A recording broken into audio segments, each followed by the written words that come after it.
Seja muito bem-vindo, bem-vinda. Nós estamos aqui começando mais um episódio do Descomplicando a Endócrino. Gente, é o seguinte, esse aqui é um programa feito para o médico que atua como um clínico geral, que atua como médico de família, que atua em alguma especialidade médica, né, como a ginecologia, a medicina do esporte, nutrologia, enfim, né, ou como qualquer outra, e que atende pacientes com doenças endócrinas, se interessa pela especialidade, quer atender melhor os seus pacientes, quer se sentir mais seguro, mais preparado. Então, se é esse o seu caso, olha, seja muito, muito bem-vindo, porque você está no lugar certo. Bem-vindo, bem-vinda, né? Esse programa aqui, ele existe para você ver que é possível, sim, aprender a diagnosticar e tratar as doenças endócrinas frequentes no seu dia a dia de um jeito simples. E isso pode mudar completamente a sua vida profissional. Bom, meu nome é Monalisa Azevedo, eu sou endocrinologista há 18 anos. E eu ensino qualquer médico, mesmo aquele que não tenha feito residência, a abordar as principais doenças endócrinas com segurança. Gente, é o seguinte, o nosso tema de hoje é como diagnosticar o diabetes gestacional. Então, é tipo assim,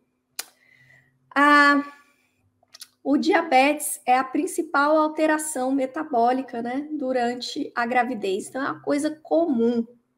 E aí, o que acontece? Às vezes a gente, né, vai ler, vai estudar, vai tentar, né, entender um pouco disso. E aí, aqueles conceitos teóricos lá, eles ficam muito teóricos, né? E aí, existe uma dificuldade de colocar em prática aqueles conceitos todos. Então, é para isso que a gente está aqui hoje. É para a gente ver como que você deve abordar ali na prática, no dia a dia mesmo, a hora que você está atendendo, seja numa clínica, seja num posto de saúde, num programa de saúde da família, seja num hospital, seja num ambulatório, onde for, aonde chegam as pacientes para você, para que você saiba, né, do ponto de vista prático, como é que você investiga, como é que você interpreta os exames, e aí como que você dá esse diagnóstico, né, de uma forma correta de diabetes ali durante a gravidez, uma coisa bem assim mesmo da prática, de como que as coisas funcionam no dia a dia. E aqui hoje eu também vou aproveitar para responder as dúvidas que o pessoal me mandou a respeito desse tema, né? Dúvidas que vieram de várias fontes aí, né? O pessoal que mandou direct. Aliás, eu quero aproveitar para dizer que eu adoro essa interação, tá bom? Então, assim, se você tiver... Bom, e aí eu também quero aproveitar para te convidar para se inscrever no nosso canal do YouTube. Se você ainda não está inscrito, inscreva-se, porque o nosso canal ele é inteiramente dedicado ao médico interessado nas doenças endócrinas, né? E eu também quero te convidar para deixar o seu like e compartilhar esse vídeo com outros colegas. Por quê? Porque assim a gente tem a oportunidade de alcançar mais colegas médicos, né, que querem também conhecer melhor sobre as doenças endócrinas, querem atuar com mais segurança, né? Então, é isso aí. Bom, vamos lá, que é o seguinte, a gente está aqui para falar de diabetes gestacional. Então, como é que esse negócio acontece na prática do seu dia a dia, né? Funciona assim. Você está lá no seu atendimento e aí chega uma gestante. Aí você já pensa, bom, como é que faz essa investigação para diabetes? Então, na verdade, o que acontece? A gente tem duas situações possíveis, né? Se você se lembra, a gente tem a possibilidade da paciente ter um diabetes prévio à gravidez e esse diabetes ser desconhecido, né? Ela não saber que ela é diabética, e aí esse diagnóstico acontecer durante uma gestação. E a outra possibilidade é a de que ela não tinha diabetes antes e ela desenvolve um diabetes durante a gestação. Então, a primeira coisa é o seguinte, é que a gente tem essa distinção, né, entre essas duas possibilidades.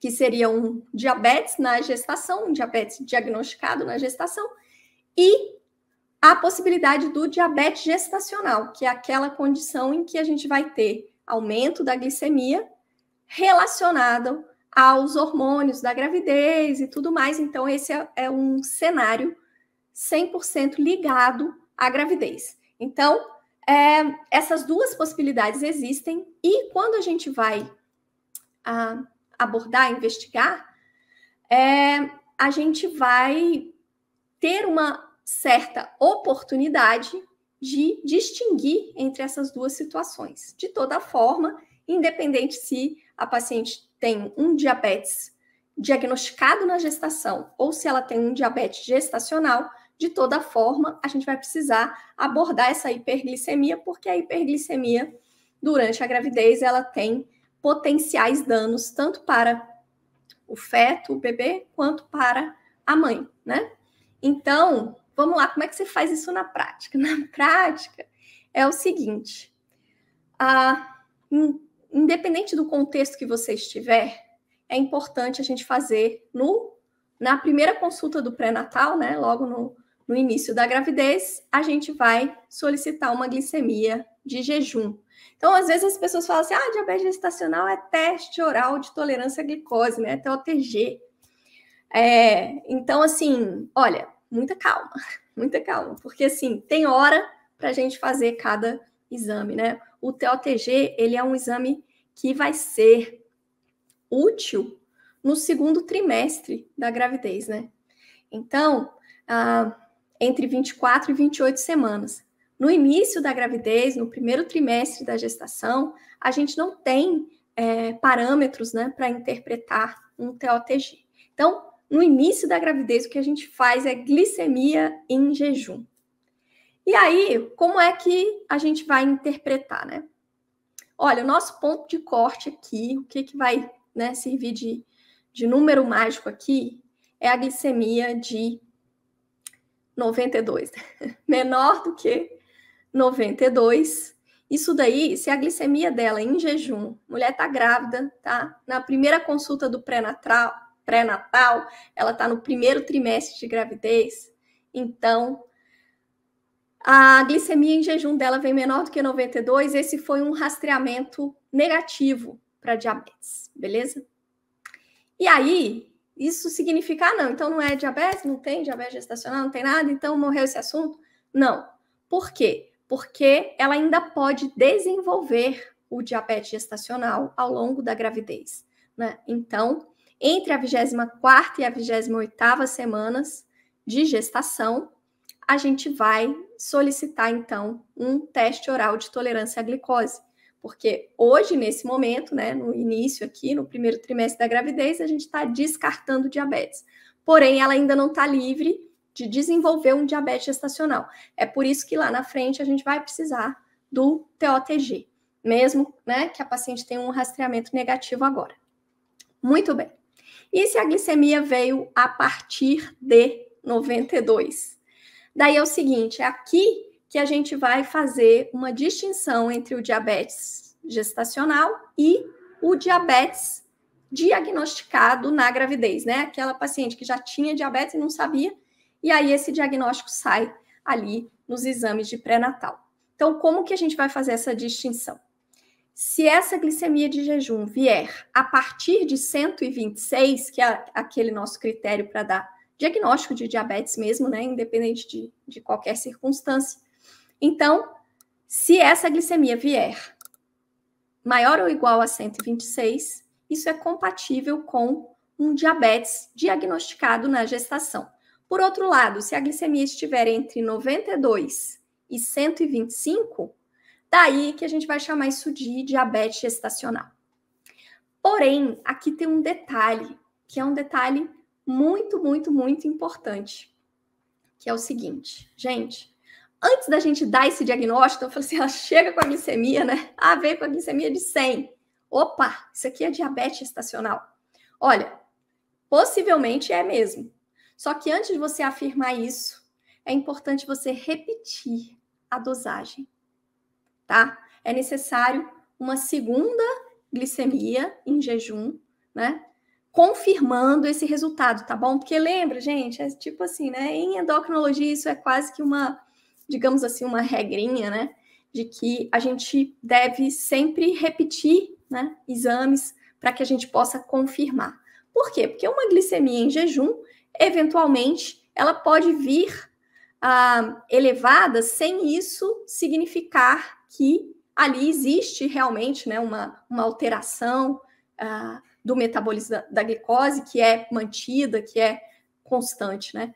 Então, antes da gente afirmar que isso é um diabetes gestacional, a gente deve confirmar com uma segunda dosagem de glicemia em jejum, tá bom? E aí, muito bem.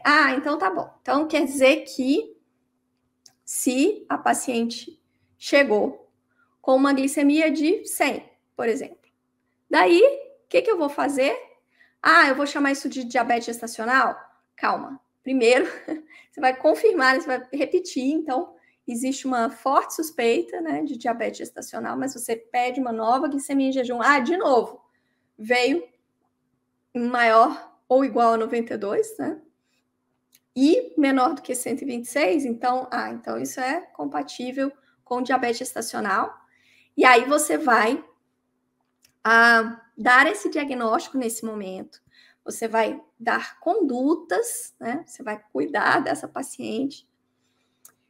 E quando ela estiver no segundo trimestre, lá a partir de 24 semanas, você vai solicitar um TOTG. Qual que é o objetivo disso? O objetivo disso é você ter um diagnóstico definitivo, né? Realmente estabelecido, porque lá no primeiro trimestre você fez um rastreamento. E aí, como a gravidez é uma condição de curta duração, né? E com potenciais efeitos, consequências se você não tomar uma atitude, então, desde lá, aquele rastreamento, você já vai conduzir, né? Você precisa dar orientações para que a glicemia dessa paciente se mantenha dentro da faixa segura para ela e para o feto. Porém, quando ela estiver no segundo trimestre, lá com 24 semanas, daí você tem a condição de estabelecer um diagnóstico definitivo, né?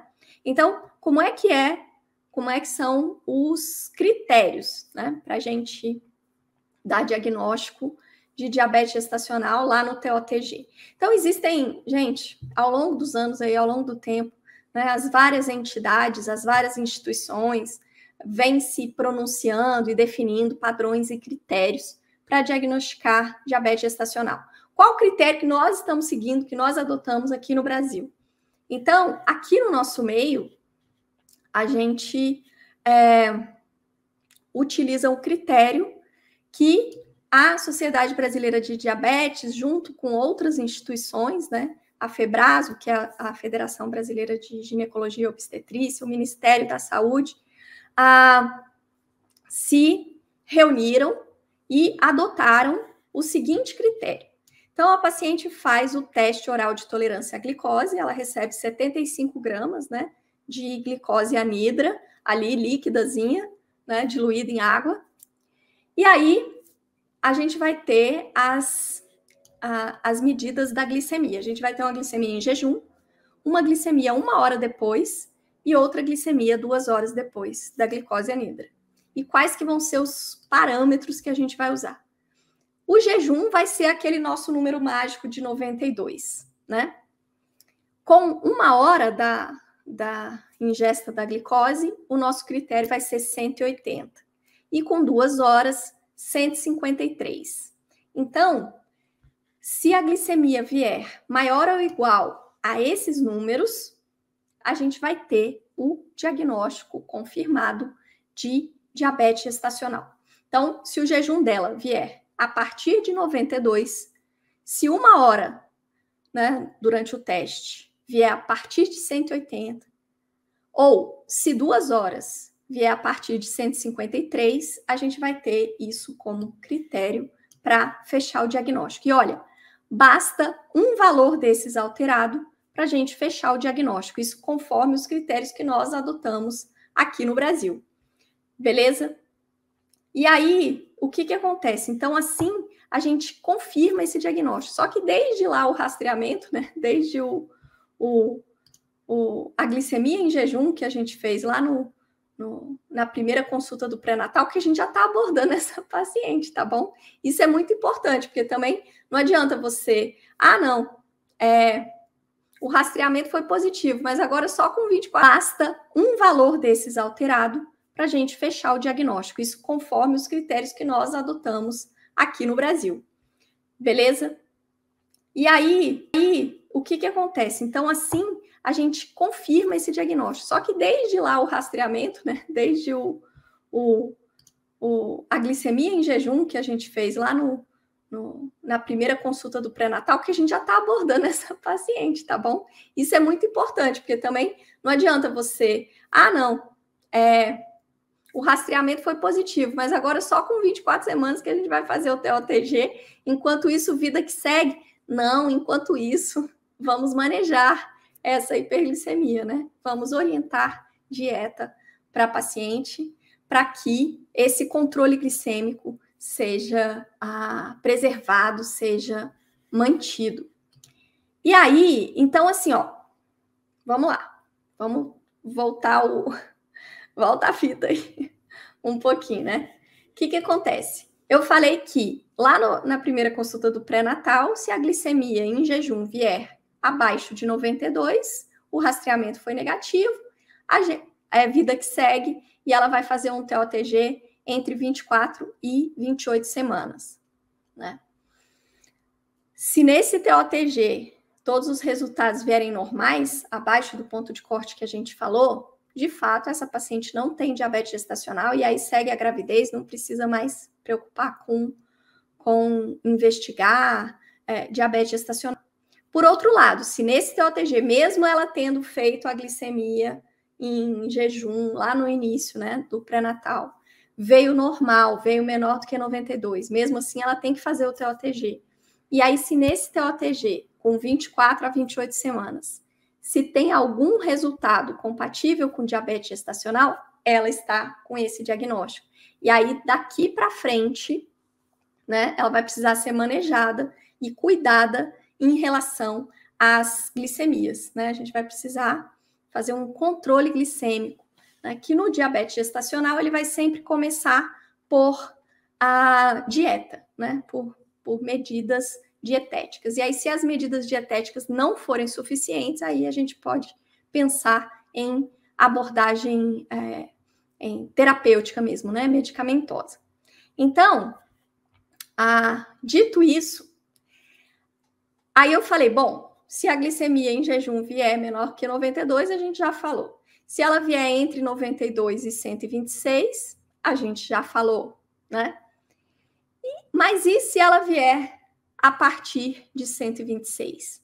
Então, se a glicemia vier a partir de 126, isso é um diabetes diagnosticado na gravidez, né? É um diabetes que já existia antes da gestação, mas que não era conhecido, e aí esse diagnóstico foi dado agora. Então, daqui para frente, né, a gente vai precisar manejar o diabetes dessa paciente. Lembrando que essa glicemia em jejum deve ser repetida, né? A gente deve repetir a dosagem para confirmar isso daí, tá bom? E isso vale para os contextos, para qualquer contexto de glicemia a partir de 92, tá bom? Porque teve até uma pergunta do Fábio, que foi assim, se a paciente desconhecia diagnóstico de diabetes antes da gravidez. Daí ela chega na primeira consulta e traz uma glicemia em jejum que vem em 94, 95, 93. E daí a gente deve repetir isso? Sim, a gente deve repetir. Mas mesmo que tivesse vindo 100, 126, 130, 140, mesmo assim a gente deve repetir, tá? Para que a gente possa ter uma confirmação daquela alteração glicêmica. Não precisa, não é só quando tá levemente, né? Só um 93, 94 que tem que repetir, não. O ideal é fazer a confirmação desse rastreamento positivo com uma segunda dosagem, uma nova glicemia em jejum, beleza? Muito bem. Aliás, já que eu tô aqui até respondendo pergunta, né? Como eu já falei para vocês no início,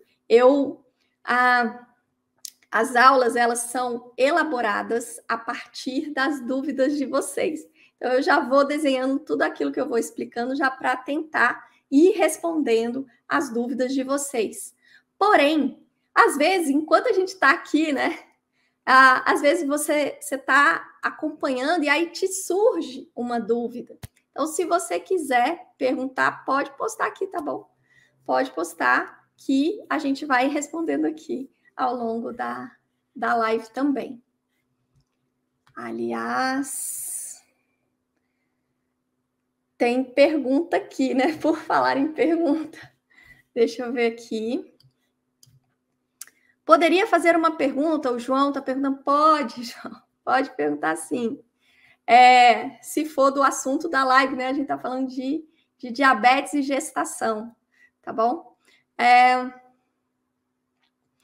E o Fábio está perguntando assim, o Laurentino. Esse TOTG só é validado dentro de 24 a 28 semanas? Eu digo, esses valores de corte, etc. Se fosse feito um pouco antes, tipo 21ª semana, seria válido ou esperaria-se esse período? Ótima pergunta, hein, Laurentino? Porque assim, ó, a gente só consegue interpretar nesse período, a partir de 24 semanas. Se a paciente fizer o TOTG antes, a gente não vai ter parâmetro para interpretar. E por que isso acontece? Isso acontece porque, do ponto de vista da fisiopatologia do diabetes gestacional, né, ao longo, com a evolução da gestação, a gente tem aumento dos níveis circulantes do lactogênio placentário humano, né, aquele hormônio, que é o principal relacionado, né, tem outros também, mas que é o principal relacionado ao desenvolvimento de hiperglicemia. E aí, isso tem tudo a ver com o período da gravidez. Então, se você faz o TOTG precocemente, um TOTG normal, principalmente, né, ele pode estar falseado, quer dizer, é porque simplesmente ainda não é o momento em que as glicemias vão se alterar, né, a gente tem um timing para isso. Então, não vale a pena, né, se a paciente fez inadvertidamente um TOTG antes da hora, daí você vai ter que pedir para ela repetir e fazer no momento correto, porque senão a interpretação realmente fica prejudicada, beleza?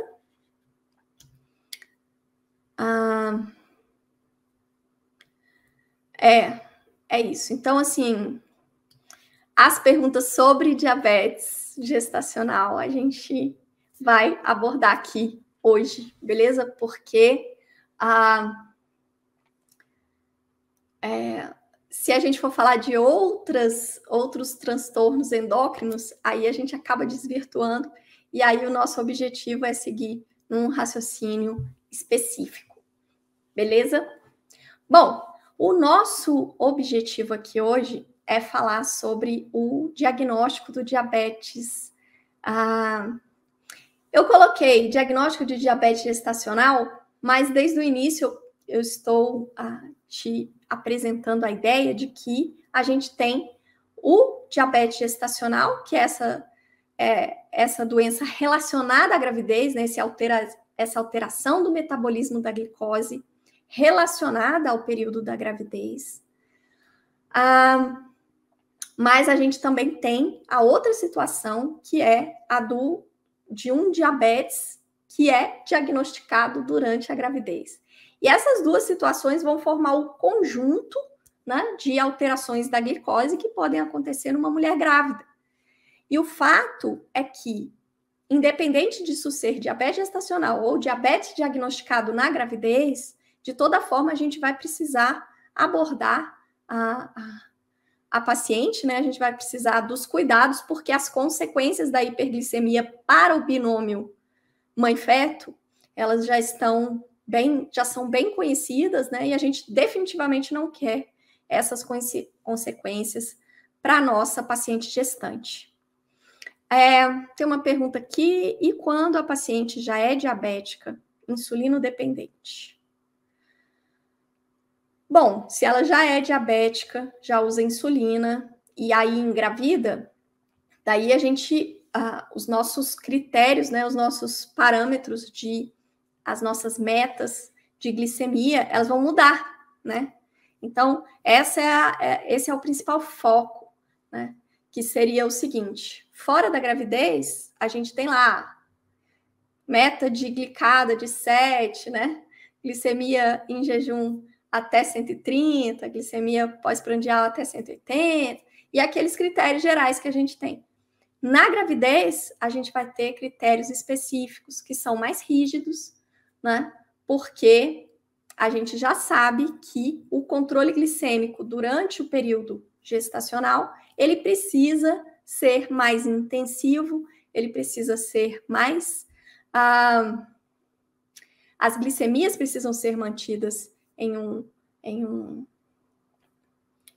patamares, em metas mais restritas, para que a gente não tenha consequências nem para a mãe, nem para o feto, né? E para o bebê, enfim. Então, a diferença é essa, né? Na verdade, aí a gente não fala de diagnóstico, o diagnóstico já existe, né? Já foi dado antes da gravidez, isso vale para o diabetes tipo 2 também, né? Porque cada vez mais, né, hoje em dia, a gente tem visto, né, pacientes engravidando que já tinham um diagnóstico prévio de diabetes tipo 2.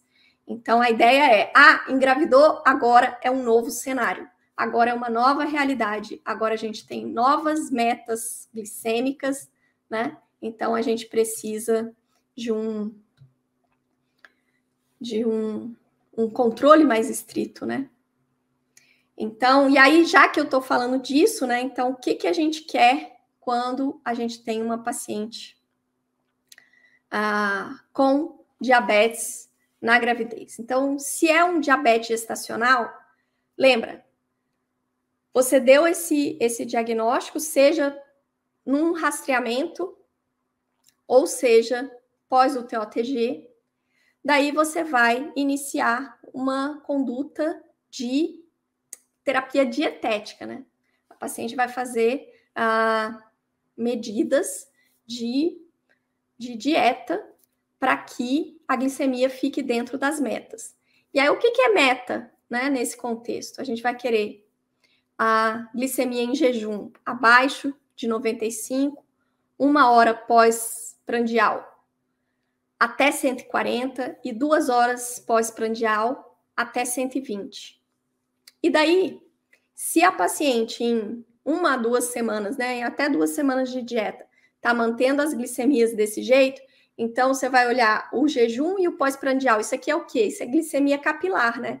Então, assim, ó, o paciente teve o diagnóstico, né, com exames laboratoriais. E aí você orientou uma dieta, né, com redução de carboidratos, aquela coisa, para manter as glicemias dela dentro de uma meta. E aí, as metas, essas que eu acabei de citar, são de glicemias capilares, né? Então, deu o diagnóstico de diabetes gestacional, a gente precisa fazer glicemias capilares para acompanhar, para saber como é que está o padrão, né, das glicemias dela. E aí, se as glicemias se mantiverem dentro dessas metas, beleza, segue na dieta.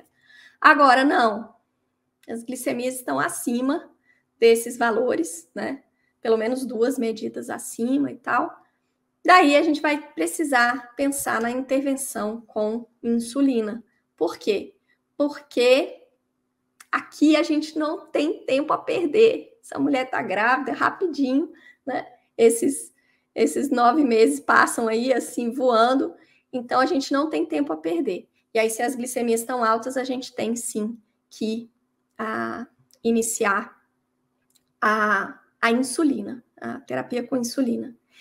Em relação ao horário de glicemia, né, pós-prandial, né, tem alguém, o Matheus está perguntando aqui. Qual preferir? 1 hora ou 2 horas pós-prandial? Olha, a gente tem parâmetro para analisar as duas, né? Então, assim, se você perguntar na minha prática aqui, no meu dia a dia, no hospital onde eu trabalho e na realidade que eu, Mona Lisa, vivo, eu prefiro verificar a pós-prandial de 2 horas, né? Que a gente já está mais acostumado com essa orientação para os pacientes de uma maneira geral, né? Para os pacientes diabéticos. Então, também na gestação, a gente costuma preferir. Mas não tem problema nenhum você avaliar a glicemia 1 hora pós-prandial, né? É só você ter em mente o valor, né, da meta que você precisa, que seria de até menor do que 140, né? Enquanto que de 2 horas a gente usa o critério de menor do que 120, tá? Então é isso. E aí o que acontece? Aí você vai manejando isso daí, né?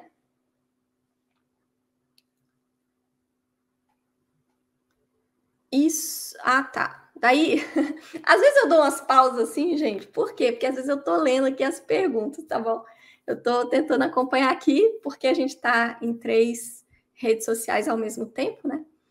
Então é isso. Aí tem uma outra pergunta aqui, que é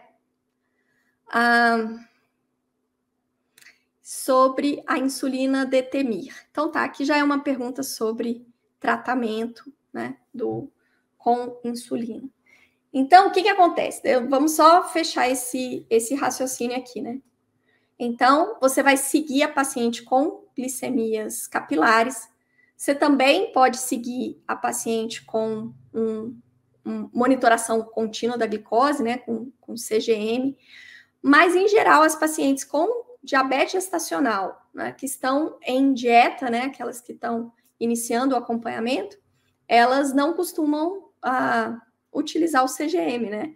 Então, assim, é mais comum a gente fazer esse acompanhamento com glicemias capilares. Já as pacientes que já tinham diagnóstico prévio de diabetes, né, em especial as diabéticas tipo 1, daí, assim, a gente vai ter um percentual maior de pacientes que utilizam o CGM, né, o mecanismo de monitoramento contínuo da glicose. Aí a gente vai ter metas e parâmetros também durante a gravidez. Mas como aqui na nossa realidade do Brasilzão, né, a maioria das pacientes vai ter acesso a glicemias capilares apenas. Inclusive, muitas vezes a gente vai ter situações em que o acesso, né,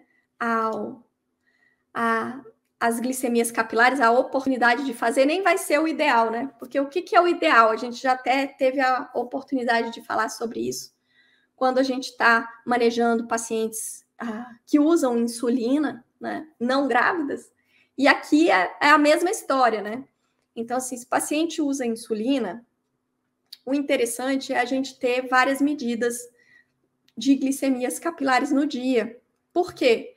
Porque para que a gente consiga fazer os ajustes da insulina, tanto do basal quanto do bolus, né, pós-refeição, a gente precisa dessas informações. Porém, a gente tem que lembrar que a gente está no Brasil. E aqui no Brasil a gente tem, muitas vezes, né, para um grande percentual da população, para a maioria da população, a gente tem restrições em relação à nossa abordagem, à nossa conduta, né? Nós que trabalhamos no SUS, né, vivemos essa realidade e sabemos que essa é a realidade da maioria da população brasileira. Então, se a gente não consegue, né, ter todas as medidas de glicemias capilares, que seriam o ideal, então a gente vai trabalhar com o que a gente tiver. Inclusive, as próprias diretrizes da SBD, né, que é a Sociedade Brasileira de Diabetes, elas trazem, né, algumas sugestões, assim, então, para o paciente, que está em um contexto de viabilidade financeira, de disponibilidade técnica total e tudo mais, né? Que é uma paciente com diabetes gestacional, que está sendo tratada só com dieta, daí seria interessante a gente ter 4 glicemias por dia, né? Então, esse é o ideal, né? Jejum, pós-café, pós-almoço e pós-jantar. Agora, se a gente está em uma situação em que é uma mulher gestante que não tem, né, essa disponibilidade, essa viabilidade toda, daí a gente pode pensar em um esquema alternativo, né? O que é sugerido para as pacientes com diabetes gestacional que que estão sendo tratadas somente com dieta, seria de fazer 4 glicemias capilares 3 vezes na semana, ao invés de fazer todos os dias, né, 4 glicemias, fazer essas mesmas 4, né, jejum, pós-café, pós-almoço e pós-jantar, mas 3 vezes na semana. Isso já te daria, né, elementos suficientes para você verificar, né, se ela está mantendo um bom controle e para você eventualmente decidir sobre a necessidade de iniciar insulina ou outras medidas farmacológicas, né? E para as pacientes que estão em uso de insulina, assim como para os pacientes em uso de insulina, né, em contextos fora de gravidez, então o ideal são 6 pontos, são 6 glicemias, né, no dia. Jejum, pós-café, antes do almoço, pós-almoço, antes do jantar e pós-jantar. Porém, se isso não for possível, não for viável, né, se essa paciente gestante puder fazer pelo menos 3 vezes por semana, né, 4 glicemias capilares, isso seria considerado interessante. Agora, na prática mesmo, no dia a dia, às vezes não dá para fazer nem isso, né, gente? Então, o que a gente tem que fazer? A gente tem que trabalhar com o que a gente tem. Se a paciente puder fazer 2 glicemias no dia, 3 vezes na semana, é com isso que você vai trabalhar, né? A gente vai interpretar aquilo que for possível de ser feito, né? A gente vai buscar fazer o melhor. Lembrando que, para que serve isso? Porque não adianta nada, né? A gente falar as recomendações, ou a gente lê as recomendações, ou, enfim, sem entender o porquê, sem entender o que está por trás, sem saber para que serve. Por quê? Porque se a gente fica só nessa coisa, a diretriz fala isso, o guideline fala aquilo, não sei o que, não. Aí você esquece. Hoje você está lembrando que a gente está falando aqui, está fresco na sua cabeça, mas depois você esquece. Então, o que você tem que entender? Você tem que entender que, para que servem essas glicemias capilares? Gente, essas glicemias servem para você verificar, ajustar a insulina da paciente que está tomando insulina, ou se é uma paciente que não está usando insulina, é para você verificar se aquelas medidas que estão sendo tomadas, né, seja apenas a questão da dieta, ou seja por medicamentos, né, que não insulina, que eventualmente podem estar indicados, se aquilo está sendo efetivo ou não, ou se você tem que partir para um plano B. Então, as glicemias capilares têm um objetivo claro, né? Você precisa delas para definir se a paciente precisa de um plano B, se precisa evoluir para a insulina, ou para você ajustar as doses da insulina. Então, como que você ajusta a dose de insulina se a mulher chega para você só com glicemia em jejum todo dia? No máximo, o que você consegue fazer é ajustar a insulina basal, né? Sabendo as glicemias em jejum, mas você não consegue ajustar as insulinas do bolos, né? Pós-refeição, entende? Então, as glicemias servem para isso. Então, os horários de glicemias, e você ter uma alternância, né? Para que você tenha uma noção de tendência de qual que é o padrão, né? Das glicemias, por exemplo, após o almoço, é o que vai te permitir mexer na insulina que ela toma antes de almoçar, e assim por diante. Outra pergunta, tá? No manejo do diabetes gestacional, acompanhamos com glicemias capilares somente. Isso, né? Isso mesmo. Acompanhamos com glicemias capilares. E se estiver controlada, retornos mensais estariam bons? Então, é tudo muito relativo, assim, né?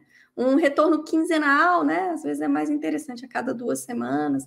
Mas se ela estiver muito bem, obrigada, pode até ser, né? Um retorno mensal, sim. Né? Mas dentro da sua disponibilidade, o ideal é ver a gestante pelo menos a cada 2 semanas, tá? se ela está bem compensada, bem controlada, você pode reavaliar a cada 2 semanas. Beleza? E aí, então, deixa eu responder a pergunta que tinha acontecido aqui antes sobre tratamento com insulina, né? Na gestação. Se a insulina Detemir seria... Deixa eu ver aqui como é que era a pergunta. Seria a melhor escolha para gestantes? Olha, a insulina Detemir, ela é uma insulina que está aprovada, né, como categoria A para o tratamento do diabetes na gestação. Então, ela é uma boa escolha, sim, né? Não que você não possa usar as outras insulinas, né? Mas a insulina Detemir, ela tem um padrão, um perfil de segurança durante a gravidez bem estabelecido. Então, isso dá um status para ela de categoria A, né, para o acompanhamento do diabetes durante a gestação, para o tratamento, perdão. Mas as outras formas de insulina também podem ser utilizadas, né? E aí a gente entra naquelas coisas, insulina NPH. Bom, insulina NPH tem aquelas questões de fazer pico, etc e tal. A insulina Detemir, ela é mais interessante para cobrir o basal do que a NPH. Não, mas eu não tenho Detemir, então vai com NPH. NPH a gente já tem muita experiência com ela e tudo mais. E a insulina glargina? A insulina glargina não é que exista um risco comprovado, é que é a ausência de evidência, né? É que a gente tem poucos estudos que comprovem uma segurança durante a gravidez. Então, assim, na prática, cada vez mais, né, a gente tem usado a insulina glargina, principalmente se é uma paciente que já usava essa insulina e engravida, né? Porém, o perfil de segurança da insulina glargina durante a gravidez, ele é menos conhecido. Então, não é uma droga para a gente pensar como primeira linha, né? Para já ir começando com insulina glargina. Os análogos de insulina também, eles têm um bom perfil, né, de segurança. Então, entre insulina regular e análogos de insulina, é interessante pensar nos análogos, né? Porém, muitas vezes a gente não tem disponível. Então, mais uma vez, se você não tem análogo, seria melhor, fica mais fácil de você compensar as glicemias se você utilizar um análogo de ação ultra rápida, né? Para o controle do bolos, né? Para fazer o bolos de refeição. Porém, se você não tem análogo de ação ultra rápida, então vai com a insulina regular, né? Se é essa que você tem, é essa que você vai usar para tratar. Na verdade, a nossa intenção vai ser manter um bom controle glicêmico para a gente poupar a paciente e o bebê, né? E o feto, o bebê, de complicações. Certo? Muito bem. Então, assim, na verdade, as coisas, a gente tem os conceitos teóricos, né? E aí a gente busca adaptá-los na individualização de cada paciente, porque a gente tem contextos diferentes, né? A gente tem situações as mais variadas possíveis. Então, o que a gente faz é essa arte, né? Essa arte de buscar oferecer ali, na individualização de cada paciente, o melhor tratamento, o mais seguro para aquela paciente, né? Durante o período da gravidez. E lembrando que durante a gravidez, gente, a gravidez passa muito rápido, né? São só 9 meses, então a nossa forma de raciocinar, de pensar é muito diferente de quando a paciente está fora de uma gestação, né? Então, a gente dá diagnóstico e já introduz, né, condutas terapêuticas com muito mais velocidade, com muito mais rapidez. Por quê? Porque a gente não tem tempo a perder, definitivamente não temos tempo a perder durante a gravidez. Beleza? Então, eu espero que essas coisas tenham feito sentido, né, na sua cabeça. Eu sei como que é, porque assim, quando a gente fala né, de critérios diagnósticos, aí vem lá um monte de número de não sei o quê, porque tal sociedade fala isso, porque a outra sociedade fala aquilo, que não sei o quê. E aí, assim, em geral, a gente tem aquela tendência de ficar, meu Deus do céu, não tô lembrando mais de nada e tal. Então, assim, eu espero que nessa live de hoje as coisas tenham clareado um pouco mais para você e que você esteja agora conseguindo separar um pouco melhor o joio do trigo e enxergar o diabetes gestacional de uma forma mais clara, né? E que isso esteja fazendo mais sentido para você. Então, seguinte, se você gostou desse nosso vídeo de hoje, deixe o seu like e compartilhe com o maior número de colegas possível. E é isso aí, esse aqui foi mais um episódio do Descomplicando a Endócrino. Um beijo grande e eu te espero na próxima.